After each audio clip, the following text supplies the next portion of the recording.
This is what Justin Brayton said when it comes to using his cycle bike for training.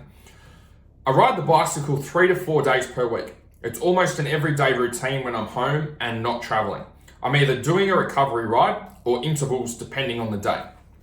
For those of you that are new to the channel, my name is Andrew Hammer and I've helped hundreds of riders and racers from around the world get race fit and race ready. So quite vague information with regards to, okay, doing a recovery ride and doing some interval training doesn't help to actually give you actionable stuff that you can implement into your training. First thing we need to know is, okay, where does our strength work come into all of this cardio, or are we just cycling all the time?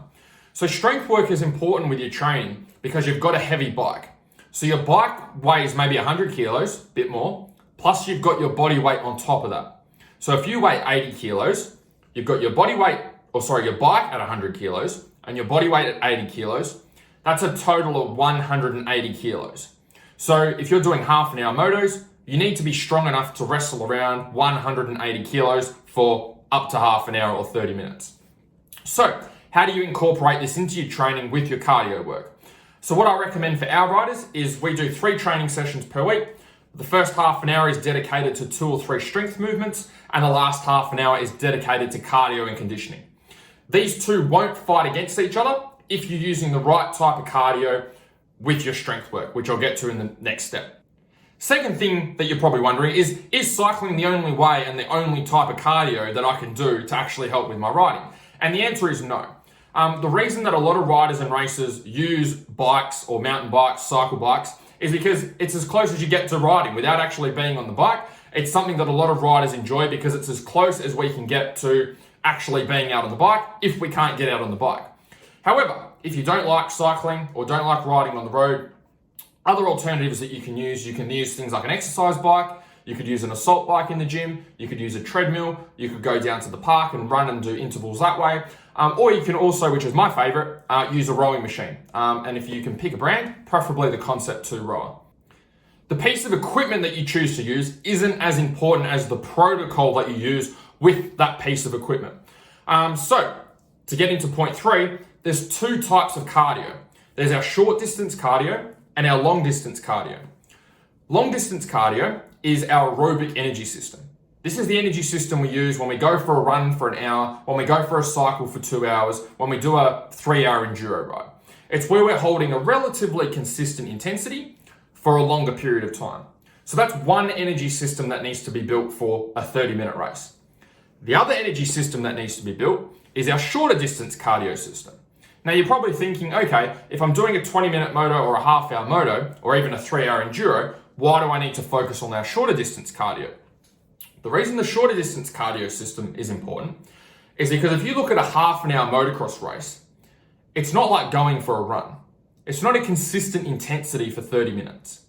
Because in that 30 minutes, we've got different parts of the track which require different levels of intensity and different levels of effort. For example, a tough whoop section, which is really sandy and really kicking the bike around, like Southwick, for example, for those of you that follow the pro motocross, really physically demanding, takes a lot of effort out of your body. But on the opposite end, we might be floating through the air over a jump where we use very little to no effort at all. And so the intensity is constantly going from very intense, less intense, very intense, less intense, as you're going through that 30-minute moto. So it's actually a series of intervals. So how do we train that? This is where we use interval training. This is exactly what Justin is using out on the cycle bike, which is great. So interval training is a period of work followed by a period of rest. So if you're using a cycle bike, you could do a minute on, a minute rest, a minute on, a minute rest. Now, the really important thing here is that you use those rest periods to rest. And one of the common mistakes that I see is people feel lazy for having those rest periods and they feel like they should be working. And when they do that, they actually ruin the whole interval workout. And the reason it ruins the whole interval workout is because the interval training is not about doing a whole heap of work. It's doing a whole heap of work in a short period of time. And so for us to be able to train intensely and be able to train hard in that 1 minute, we have to make sure that we're rested. And what you'll find if you've got an Apple Watch or a Garmin or a heart rate monitor is that your heart rate will go up much, much higher using the interval work and resting than it will if you did a longer pace of cardio. How do you implement this? If you can do 3 interval sessions each week in your 3 training sessions, then that's going to work really well with your strength work.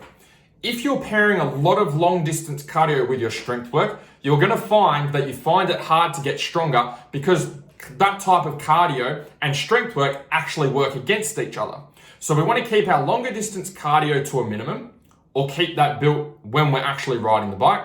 And during the week, focus on interval training using short, sharp bursts of high intensity, exactly like Justin is.